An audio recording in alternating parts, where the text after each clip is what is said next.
Okay, we are ready. We're live now and we can begin.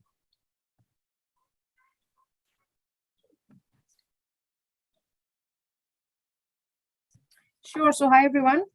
I will start, and I know we are still 14 and counting. We'll probably be having women joining in for another 10 minutes, but nonetheless, let's get going. Welcome to the new members who are joining in for the first time. Good to see you, and good to see a lot of people participating in the discussion as well on our WhatsApp channel. Thank you so much. We are reading How Women Rise. And in case you don't have a hard copy, there is a soft copy available for you. Do read it. I prefer the hard copy version like Hira, so we like the smell of the paper as well. And it's a good book to keep. You know, I realize that I can go back to it even after I've read it. It's quite a good book. Last, when we met, we discussed that we are going to be reading chapter 9 on our own through the week, and we will start with chapter 10. But as always, we will spend good 10 minutes to do a good recap, discussion on what was chapter 8 and 9 about, anything that stands out, your experiences, because we are a group of 180 plus women and counting, and I'm sure there's going to be a lot of experience in this group. So that's where we are. And today we will start reading chapter 10, and we'll then take it forward from there. So anybody wants to open up the discussion here, please.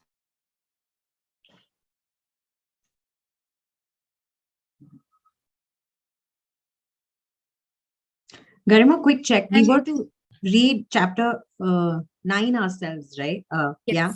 Yes. Okay. Yeah. And we'll start reading chapter 10. And it will be very good if we can have the videos on so that we can all engage with ourselves. And I know some of us, Kaveri, yourself, you're in a zone where you have limited coverage, but that's fine. It'll be really good to get to know the faces against the name. And please do start sharing your experience if you have, even if you've not read the book. You know, the best part about this book is you don't need to read it from chapter 1. You can open any chapter and you will still learn something new. Every chapter is unique that way. So maybe I'll just talk about chapter 8. When we were reading it, chapter 8, we talked about building rather than leveraging relationships, right? So women focus a lot on building relationships. We somehow hesitate leveraging it because we find the word leverage very negative, and we had a beautiful discussion last time. By the end of the discussion, we all realized, Hira, that leveraging is not that bad a word and that we are pathetic in it. So sure, Raji. Good to have you, by the way. Thank you so much. And chapter 9 actually is an elevated version of chapter 8. It talks about the habit which says, failing to enlist allies from day one. I particularly liked about it. There are certain lines that I have actually underlined.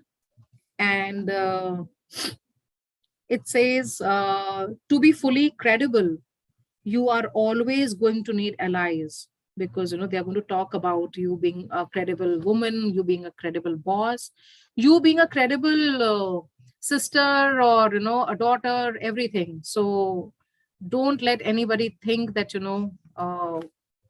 we don't need. The second thing that I liked about is on page 109. It says, while mentorship could be helpful, sponsorship was the key to success for a lot of women, in their careers, because the book brings out a very important point. It says that, back in the 70s and 80s and 60s, there was no such concept of forced women mentorship, or, the D&I culture, something that companies are running after wasn't there. So how did women progress in their careers, right? And we have some very good women even back then.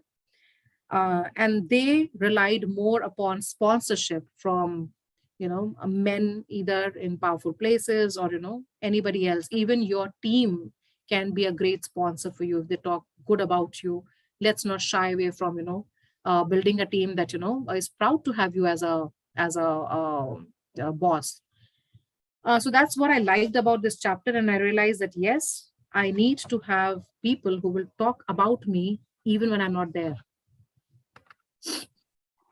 I would also like to add to this, Karima. So I truly resonate with the point that you made, that how this book is so handy. You can keep going back to it. And as I keep going back to it, I feel this is not just a to do, but a to be book also.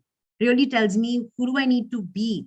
So when I'm wanting to rise, who do I really need to be? And from there, what do I really need to do?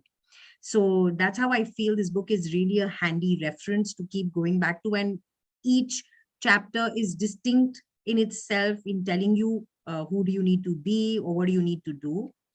And in chapter 9, as the chapter 9 begins, and I will read this portion, that the question that it begins with, that when we're talking about allies, and yes, as women, we fail to enlist allies, the chapter titles shares that.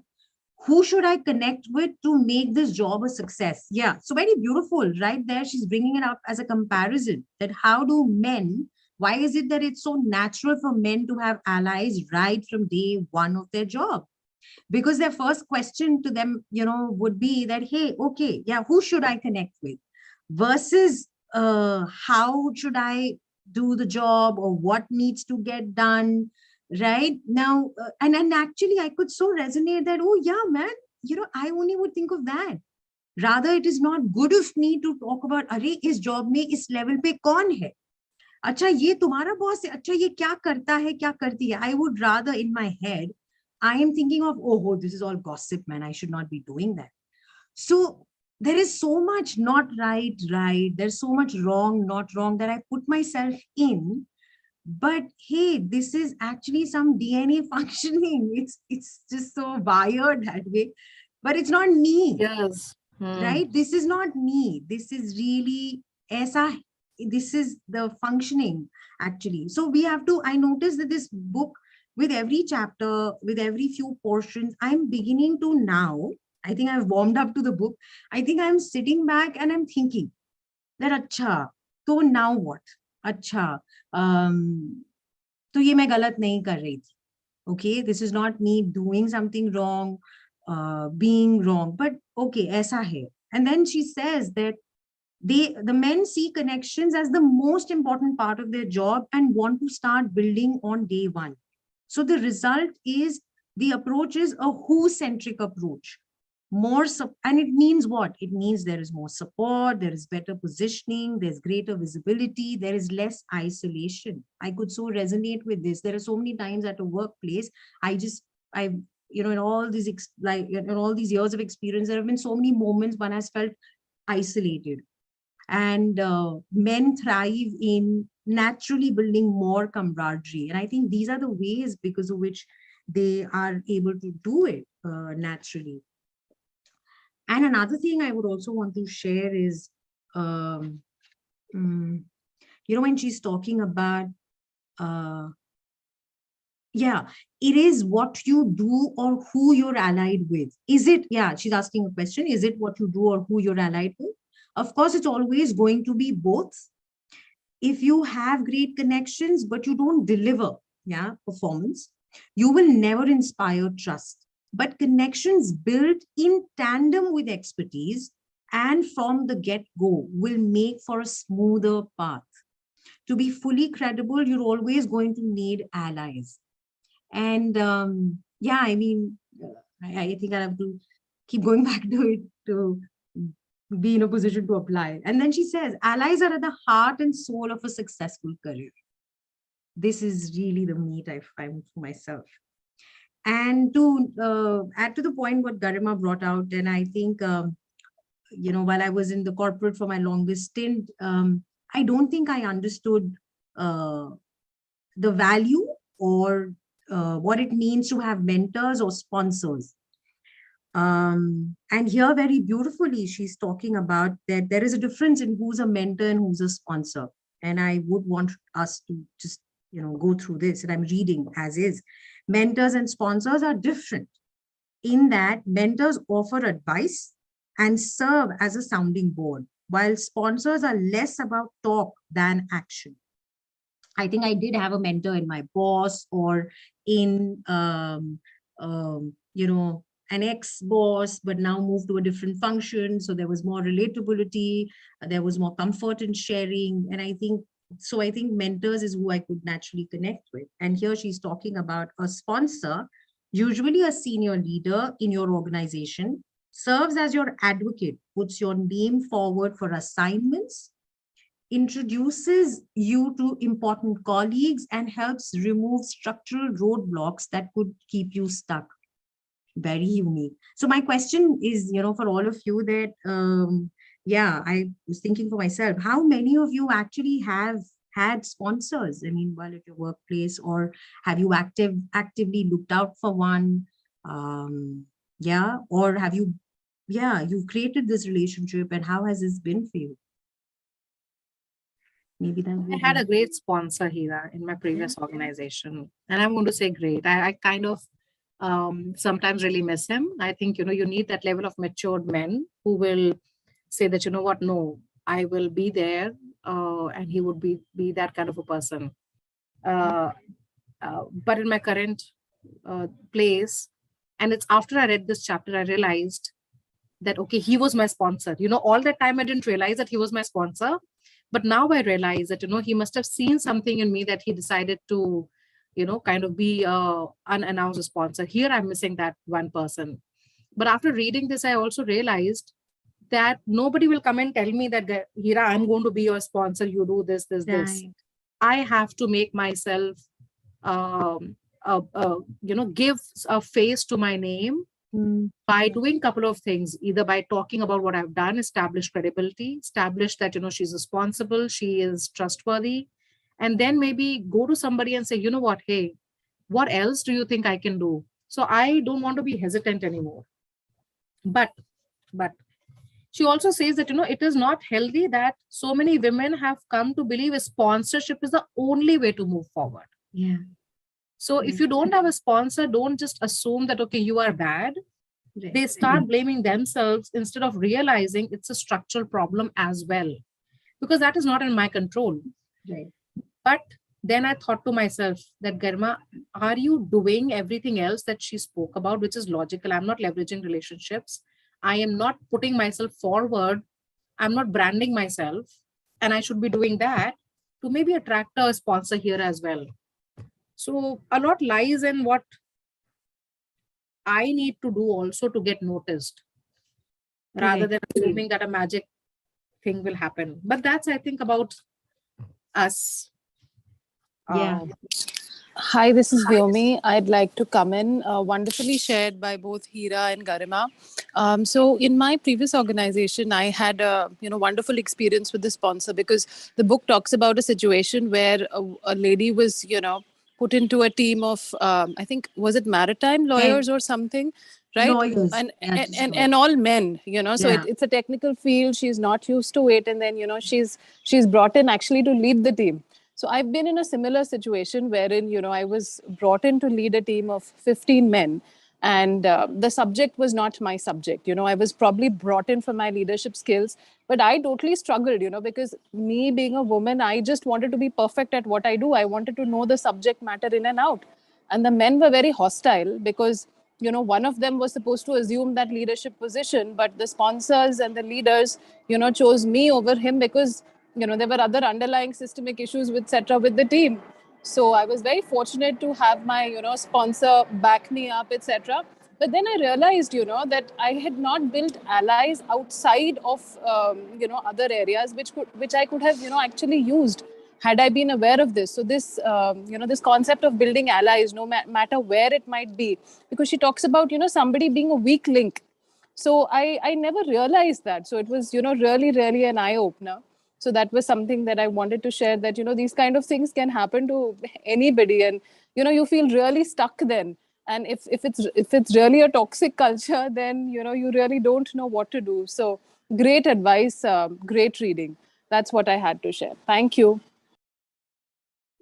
Thanks so much, Vyomi. And in your sharing, I really got there was so much aliveness to what these words, the print really talks about. And for everyone else, she's also talking about that.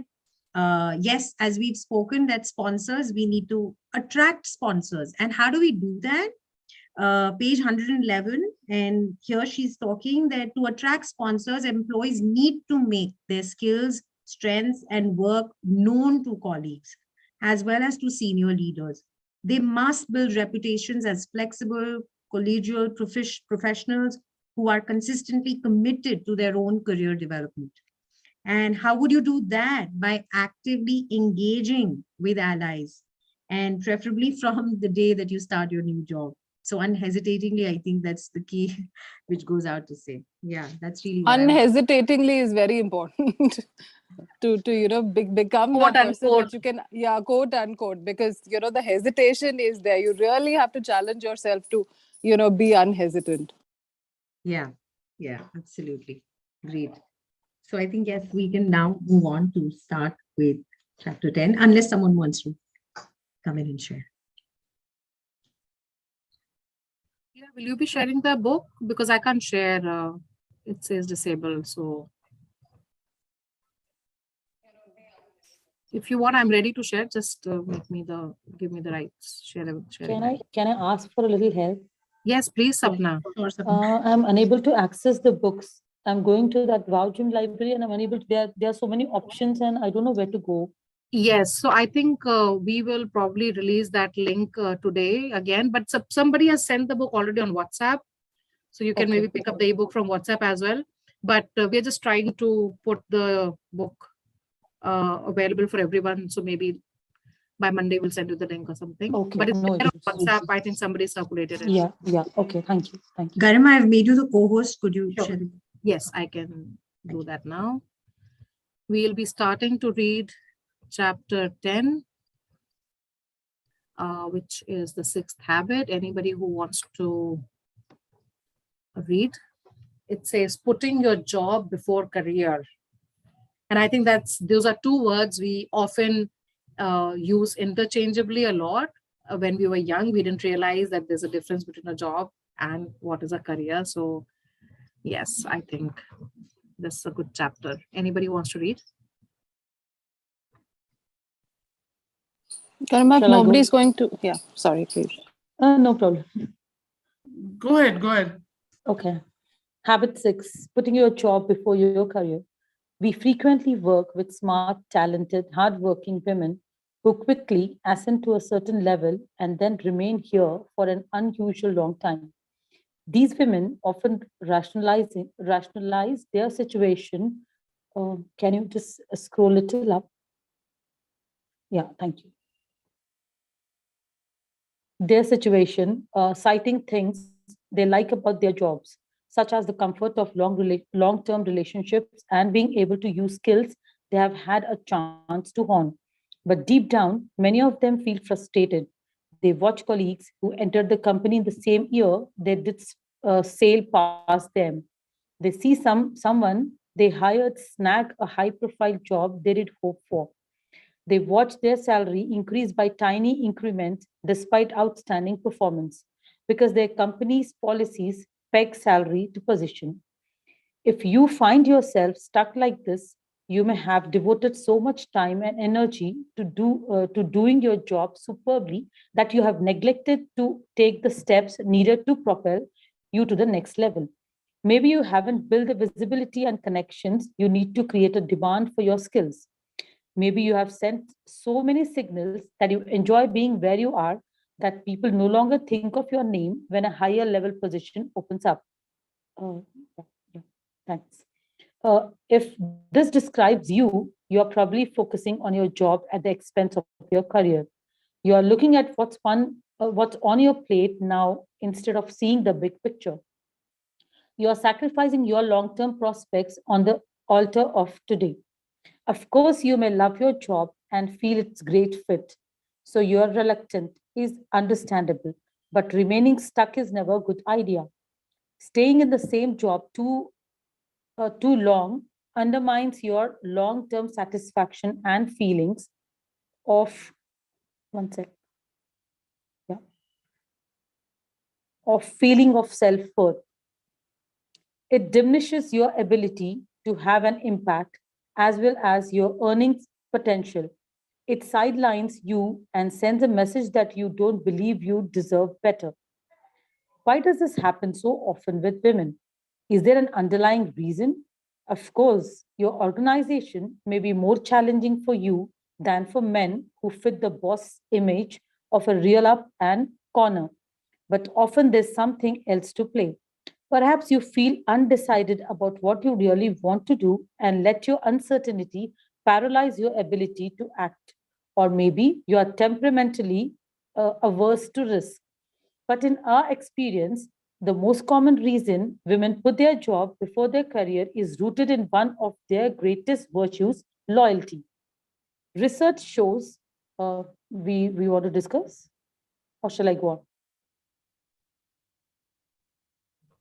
Yeah, let's finish this. Then we can take a pause. No? Okay, sure. Research shows that loyalty is a primary reason women tend to stay in their jobs longer than men. It's a virtue that can easily become a trap. The desire to be loyal can lead you to neglect your future, sacrifice your ambitions, and sell your talent and potential short. Others may benefit, but you do not. Thanks, Apna. Yeah, I truly Thoughts? resonate. Many Because I women was like, resonate. this is me. Seriously, same here. I think many women will be So, thinking the same way. so true. This is me too. Yeah. Loyalty. Yeah, we give everything for We can't loyalty. leave that. We can't Yeah, leave that we chola can't of leave that. loyalty. Yes, You know, yes. the Never. funny thing is, what I realized, we are loyal. We know that the loyalty is hurting us. We know that. I mean, I knew all along that the guy or the boss is just using the fact that oh, she's a devoted employee. Oh, she won't go anywhere. Yet I chose to do it. It's that the Yeah. paralysis. I just paralyzed that. Okay, you know what? ठीक है, चल रहा है.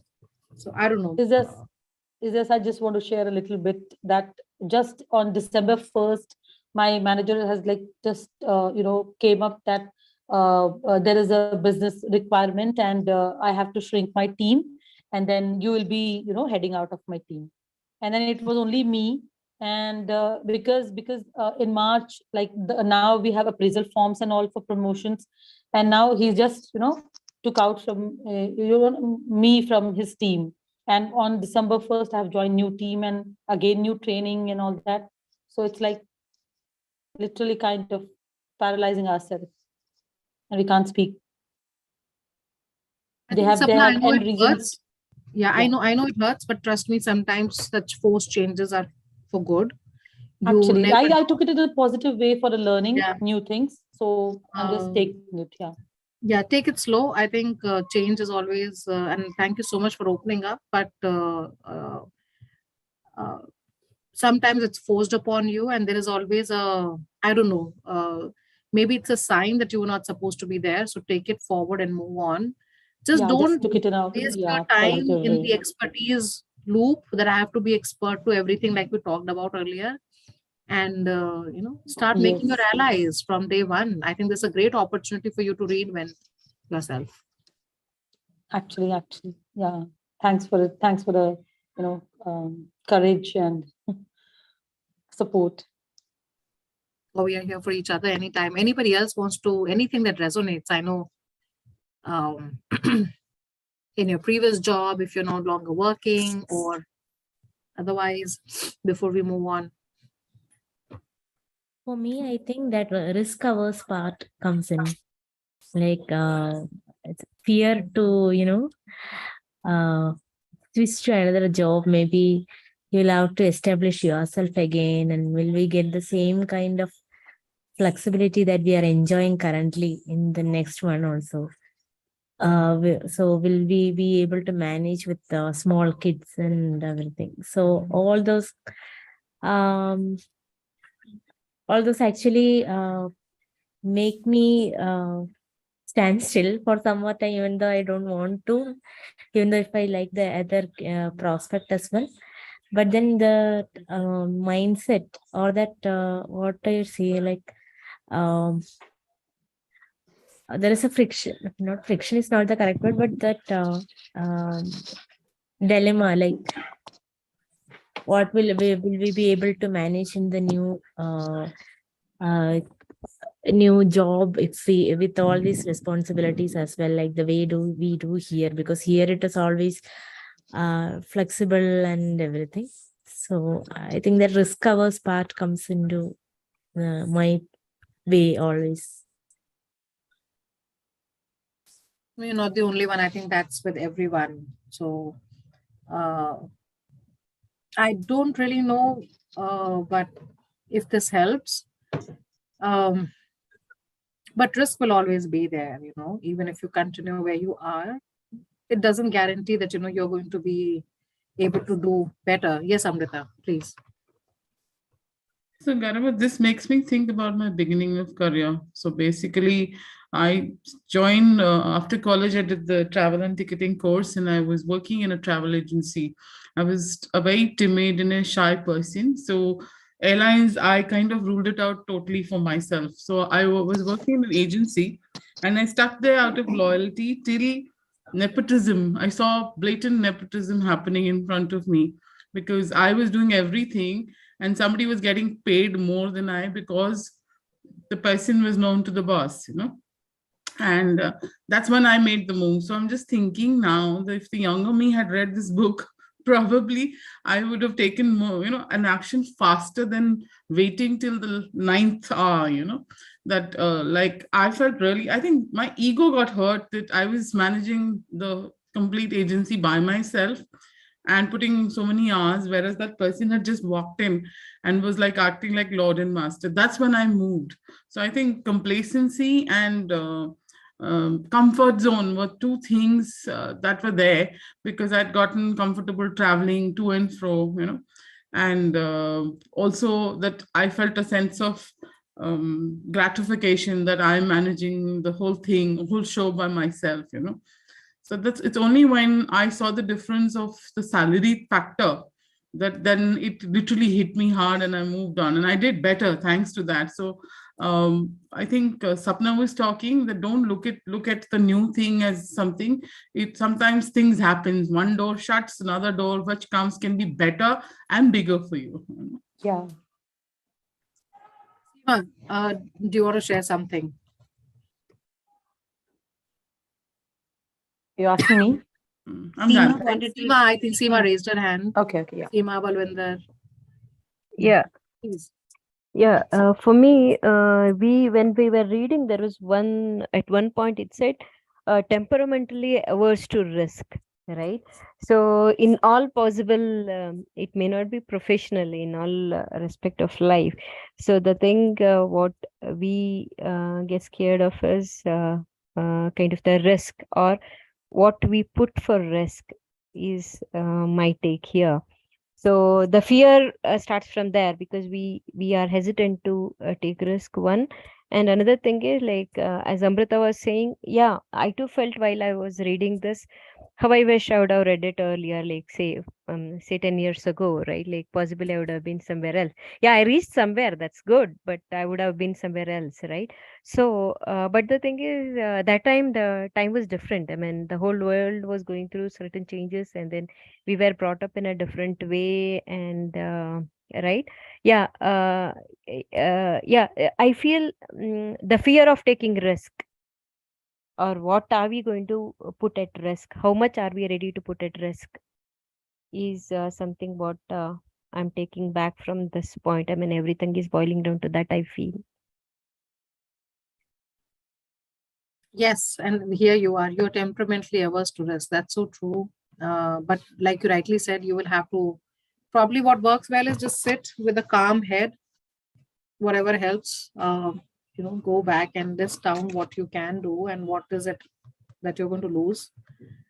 And then see what, so I don't know who said this, but somebody said you can't have it all. So first of all, I think we have to get through this thing that, I'm going to have it all. Nobody gets it all. So you lose some, you win some. Balwinder, do you want to please share? Yeah. Thank you. First of all, this differentiation between job and career, it really opened my eyes, because at times I also get into that zone that, okay, theek hai, job hai, chal raha hai, and all that. And why we get stuck in this is that ek to it becomes our comfort zone. That okay, agar mera job bhi chal raha hai and if I can manage other things also, so this is good, huh? Let it be like this. But the cost we are paying on daily basis, our career is at stake. We won't grow the way we can, right? So what's the use of doing this day-to-day job only, right? So that was one part, and another is okay, we are scared of disruption. Matlab, once you start growing na, so there is some disruption either at personal level or at official level. कुछ चीजें होती हैं for temporary basis, they do get temper, but we don't want to face those challenges. That's how the all that fear, that being scared, that gets generated. So I was just getting into that zone that okay, मेरे साथ ऐसा क्यों होता है? Why I get stuck into that day-to-day job only? मतलब from time to time when we get small projects, then it start hitting me and then I restart my game. That's how I'm playing at it. But this is not a way. So yeah, this is just my takeaway to share. Awesome. And I so resonate with you, Balvinder. How I see till this point was talked about, I think even for me, career is a long term, and how many of us actually have a long drawn vision of a career? Yeah. Most of us have moved from a job to now because we've been from a job to job for a long span, and perhaps by the that mid span you identify, okay, can I really take this on as a career? So I think that's really something. And I so agree. I think she's calling it loyalty, but for me, this is what I could connect with, that, hey, it's just about me not being open to taking risk, not being open to face the uncertainty of life that will be thrown at me, not being ready for moving out of my comfort zone. So these are some of the aspects that one would have to forsake if one is choosing to accelerate one's career. And yeah, being really wise about, is this job helping me build the skill, the the attributes that are needed to rise up? Yeah, that's what's opening up for me.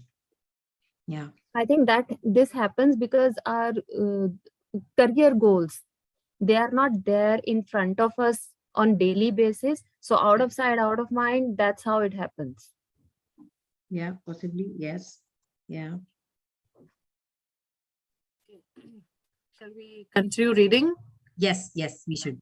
Yeah. Okay, great. Let's go back. And anybody who would like to volunteer? I can read. I can. Sorry. Sorry. It's okay. Go ahead. I have read many times before, so. Thanks for your generosity, Amrita. No, I said let the new ones pave the path. Yes, I'll yes. follow them. Absolutely. Thank you so much. Yes, Balvinder, please go ahead. Okay, so we are starting with personal loyalty, right? Yeah. Okay, so Sally met Serena at a point when Serena's dissatisfaction had finally surfaced and inspired her to try a new approach. She had spent 11 years as a senior production assistant for a network news show based in LA, which qualifies as an unusually long time to stay in such a job in her business. The producer Serena worked for had won a notable number of Emmys, and she had always felt proud to work for him. She loved the fact that he constantly praised her contributions and talked about how lucky he was to have someone with her talent and experience working for him. He had even called her out for special thanks when he won his most recent Emmy, which thrilled her parents, immigrants from Egypt who enjoy watching American award shows and were ecstatic to hear their daughter's name mentioned on network TV. Serena liked the day-to-day rhythm of her job value her leadership role on the team, and felt she benefited from her boss' prestige. But remaining a senior PA for so long had provided its share of painful moments. She says a male assistant who joined when I did took off like a rocket, becoming a producer after just 5 years. He was no better at his job than I was, but he was constantly on the lookout for opportunities. I waited for opportunities, figuring my boss and senior management would know when I was ready to move up. Attending a leadership retreat for media professionals from diverse backgrounds provided Serena with her wake up call.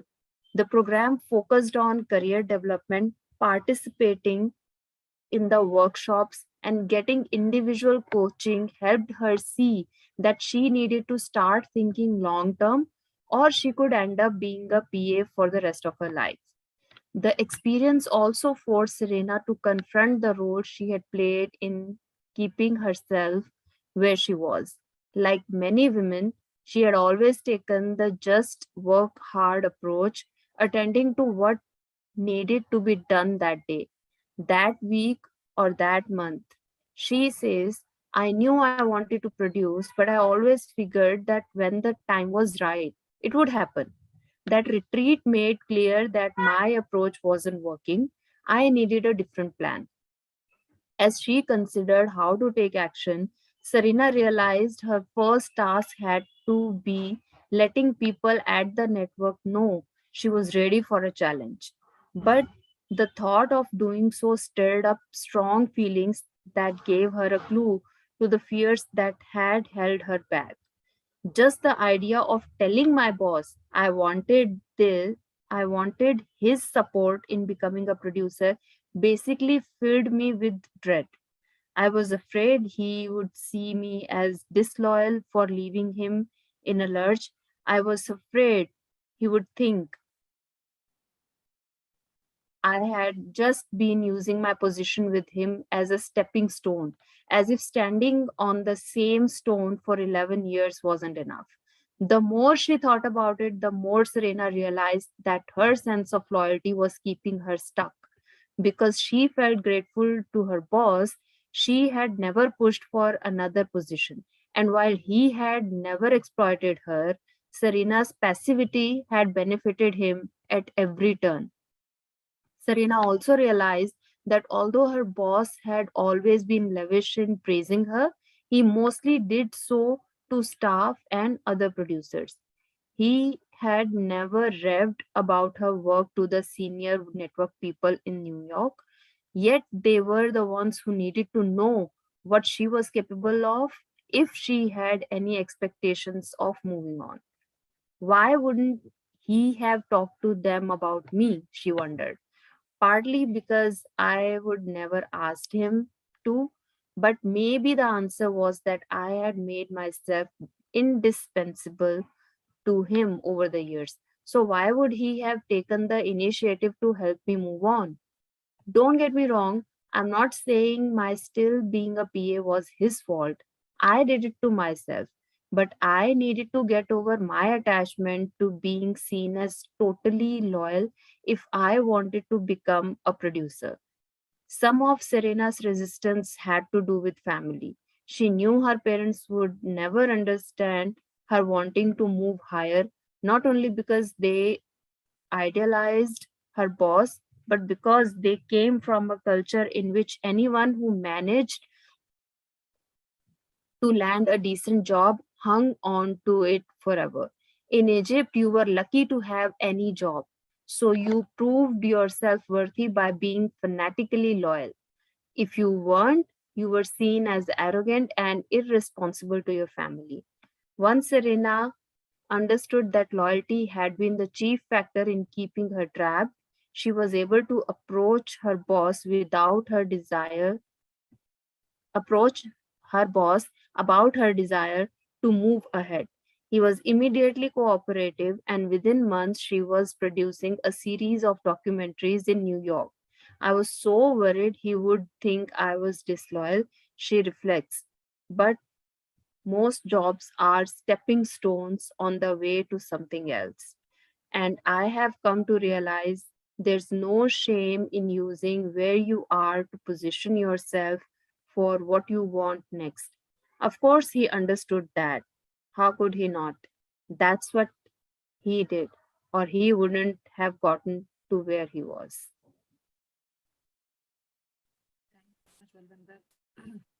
Who all resonate with it? I do. It took me Totally, 1.5 years to totally. even say that, you know what, I'm not going to work for you with you anymore. I think I can challenge right now. Everybody can resonate with this. Yeah. Yes, absolutely. This is True, so true. damn true. Then He's let's opening keep doors and windows of our minds, which were all Yes. shut for ages, I think. Not like- doors and windows. I think the roof is off now. It's like we all had a brain fog and suddenly come out of it, you know. Absolutely. And hit. yeah, and one of the points which you kind of mentioned was, which got me okay. Can you scroll up a bit? There was this point where she's yeah, like, okay, I feel so guilty of being judging myself and others, rather many of my colleagues, okay, in my previous organization, because this particular colleague is smart enough during the review pitching what he innovated or what he worked on in a to me it seemed, look at him, I'm constantly judging him, look at him, he's just not stopping but talking about himself so much, and look at how he's pitching himself in front of the boss's boss or the director of the function, the senior leadership.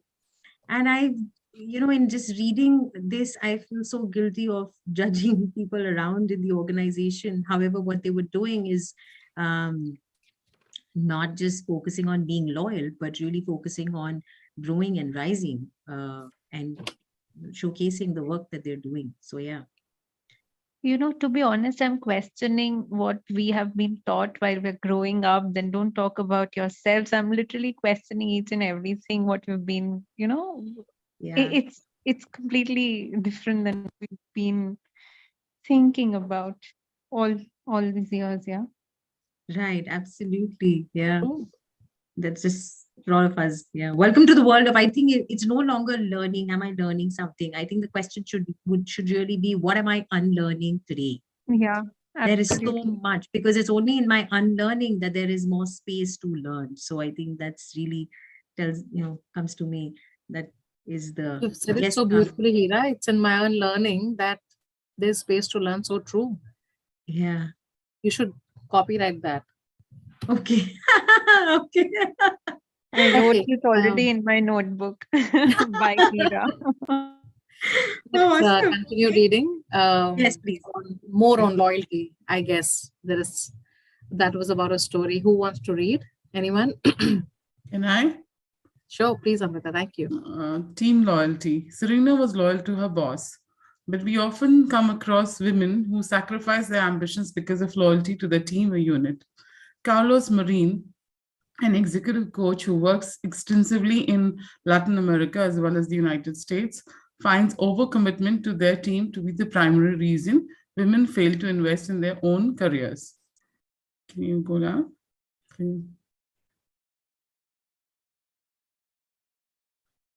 Carlos says, many women I work with get very involved with nurturing their team and spend huge amounts of time with their people.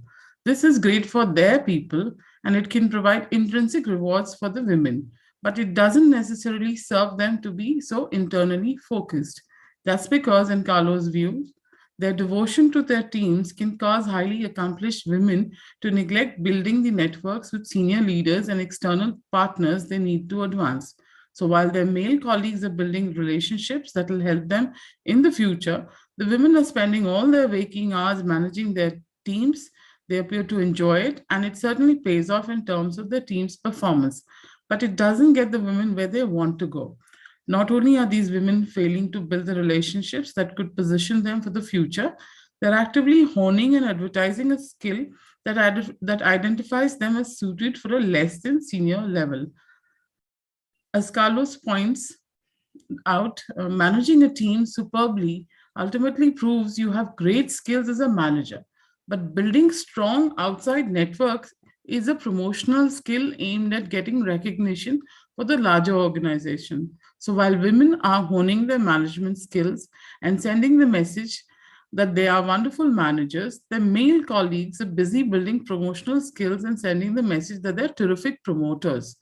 This matters because top leadership roles tend to be more about potential for the next level of responsibility than management of the current level of responsibility, a reality often misunderstood at managerial levels. As Carlos observes, senior executives succeed by extending external relationships in a way that serves the larger organization. They also deal with the board on big picture strategic issues.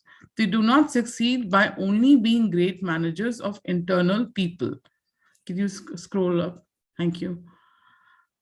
I think the upshot, I think it was something. The upshot, this one, the last paragraph, thanks. Hold on. Yeah, thank you. The upshot is that if out of loyalty to your team, you allow your energy to be consumed by conscientiously tending to its needs, you will primarily prove that you are superbly suited for remaining in an internally facing position. The management skills that you've gotten you here will, the management skills that have gotten you here will end up keeping you here instead of helping you rise to a place where you could have had maximum impact.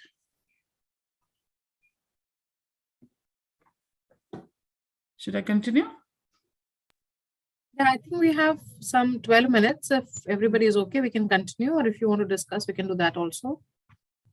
So shall we read and then finish? Because I think sure. Okay, so healthy self-interest, very interesting topic. In addition to realizing that her loyalty to her boss was keeping her trapped, Serena became aware of another vulnerability. She says, I had this incredible fear of appearing or of being self-serving. I kept remembering the guy who made producer just after 5 years. He talked about nothing except producing. He was a production assistant, but he introduced himself as a producer. At that time, I thought it was pompous and showed he was out for himself. But now I think, what's so terrible about looking out for your own interest? Women are frequently uncomfortable admitting self-interest, not only to others, but also to themselves. This can keep you focused on your job instead of your career. By contrast, thinking in terms of career development suggests that you view every job as a way of positioning yourself for what might come next. That doesn't mean you only think about the future instead of appreciating where you are now, but it does mean you assess the value of every job, not just in terms of how much you enjoy it or how valued you are, but in terms of how it could have served you long-term self-interest. There's nothing wrong with this. In fact, it's just being smart. After all, what defines self-interest in the workplace? Ultimately, it's being able to create the conditions for building a career that gives full scope to your talents while providing you with the means to build a life that feels satisfying and worthwhile. You exercise this self-interest by pursuing jobs that maximize your potential and achieve these goals. Not just now, but over the span of your working life. Of course, your definition of self-interest may not be the same as someone else's. Maybe you value time more than money. Maybe time with your family is paramount. Maybe you want a career that offers variety or the chance to travel or brings you into contact with people you admire, or one that provides financial independence. Whatever it is, knowing what inspires you and working intentionally to create it requires that you acknowledge and then act upon your self-interest. Self-interest doesn't seem to be a problem for many of the men we work with. Men usually like the idea of winning, so they're comfortable putting their interests in those of their family first. Some women do this, but others seem to think that pursuing their self-interest will make them a bad person. Heidi is an analyst for a global financial corporation. She's seen as brilliant, but her career had stalled when Marshall was brought in as a coach. In the first meeting, he asked what she thought might be her problem. The first thing you need to know, said Hayley, is that I'm not like a lot of the guys here. They never think about the bank, they think about themselves. What they can get out of working here, they're upfront about it. So they spend more time angling for promotions than doing their jobs. That's not my way. Delivering the best work I can is more important to me than schmoozing or playing politics. I think more about this institution than I do about my own career. She paused. That line, the first sentence was she paused. Yeah. She paused for a moment, then added thoughtfully, maybe that's my problem. Marshall had to agree. He said, here's how I see it. This bank is doing well because it's very good at investing people's money. The bank is highly ethical, which is great, but it's not curing cancer. I think you should do your best to help the bank. You should also do your best to have a great career and a great life. As long as you're not doing anything immoral, unethical, or illegal, you don't need to sacrifice your future for the bank. And who are you to judge other people here and decide they are lesser human beings because they, along with helping the bank, are interested in helping themselves and their families? Marshall's word startled Hayley, but over the next few months, she began to view her desire to demonstrate loyalty to her institution and disdain for her own self-interest in a different light. Maybe her self-righteous insistence that she didn't want to play the game was in fact a clever way of keeping herself stuck.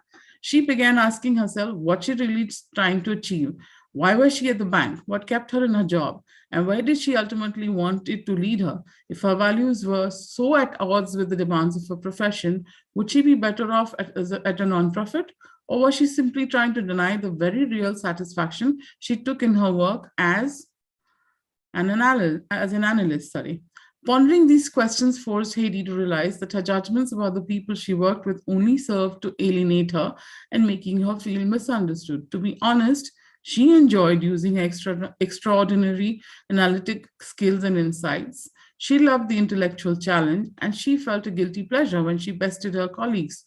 Why guilty? Probably because her mother always admonished her that being competitive was unbecoming in a girl. She didn't agree with her mother then or now, but now she was behaving as if she did. Once she figured this out, Hayley was able to admit that she liked being really good at her work and that bailing on her job to pursue something different was a self-sabotaging idea. She simply needed to let go of the sense of guilt instilled in her from childhood that held her back from realizing her full potential.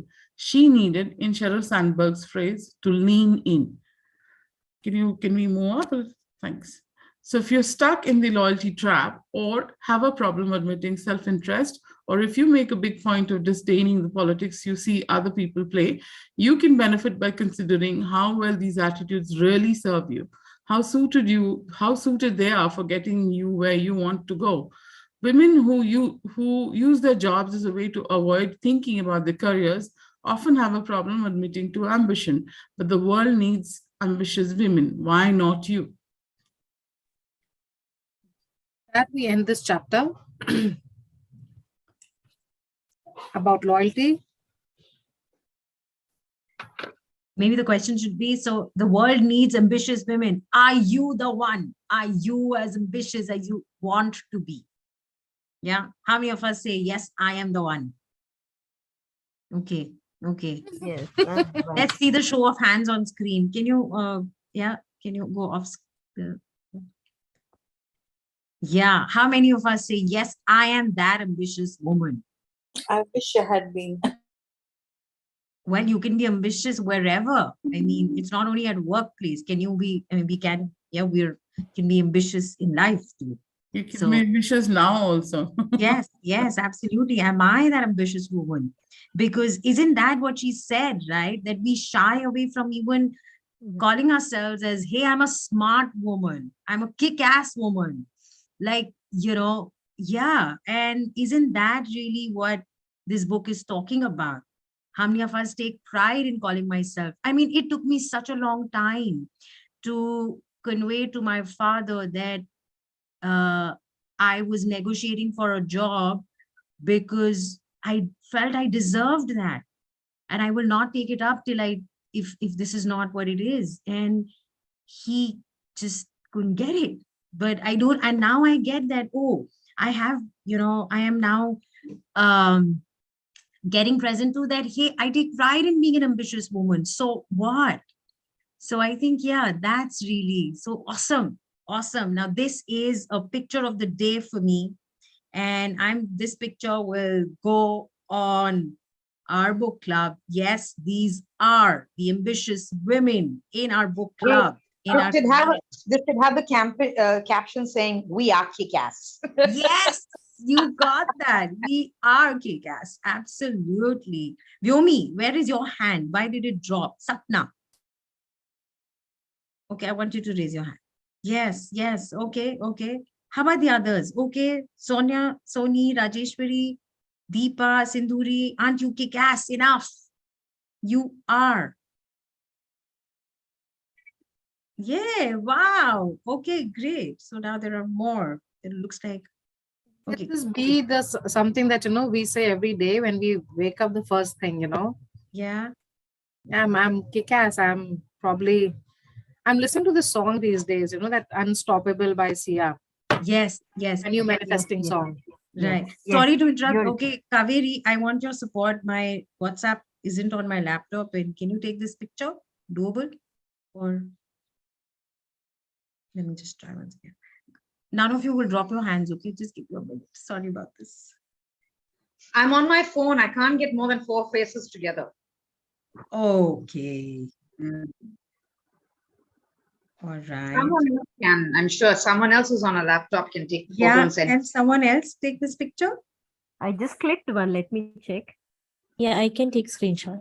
Yes, please do. And Please do. and I'll be just great. send it across also. Yes, yes. Awesome. That's great. Okay. Yeah. So, wow. It would be Anyone? great if everyone's video was on. Yes, that would have been super great, actually. You're right. Yeah. That would be. I just switched mine on for this. Okay. Let's do that. I'll just click Hey, it. Vijeta, welcome. Glad to see you. Okay. Oh, great. Yeah. Hey, Reenu. Wonderful. Aparna, thank you. Who all? Let me see. All are. Yes, Sonia, thank you. Hi, Bharati.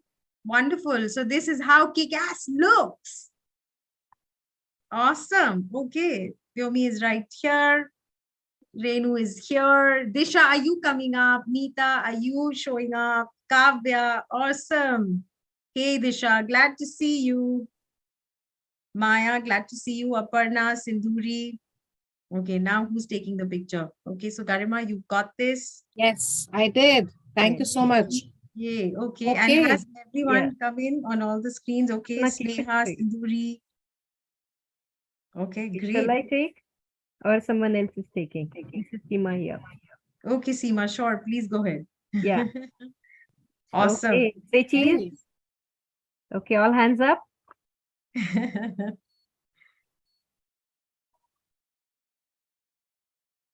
Okay, done. Great. Okay. This is wonderful. So wonderful. It's 5 p.m. and this is a brilliant Sunday second reading session. I'm just so excited. I do not know now what more we will keep building and creating. So thank you so much for showing up, and we reconnect next week. And Garima, so We'll read, yes, Yeah. we will read chapter 11, and it is very good a title. It says The Perfection Trap. I'm guilty of it. So we'll read chapter 11 through the week. Please post your thoughts, ideas. You want to vent out, you want to give examples when you were stuck because of you were trying to be perfect on the chat. But next week when we meet on Sunday, we will start reading the next chapter, which is another interesting topic. The disease to please. Wow. It's my my biography, it seems. Anyway, so, All right. Enjoy reading, ladies, and have a great leftover weekend. Yes. And let's start a new year with a big bang in our careers. Absolutely. Yeah, absolutely. And let's really just keep It's absolutely on in my head now. So this is going to be the song of the day for me, and I'm invincible. And that's the song dedicated to each one of our WOW women. Thank you so much. Let's have a great week ahead. Bye-bye. See you. Bye. Bye. Take care. Thank you so much. Bye. Bye-bye. Bye.